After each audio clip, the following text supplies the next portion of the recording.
ஹரியும் ஹரனும் மகிழ்ந்து பெற்ற செல்வனாமவன்.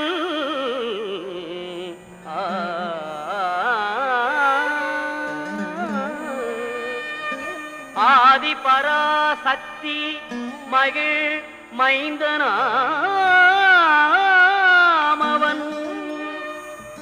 இணையிலாத தெய்வம் அவன், இன்பமளிப்பவன்.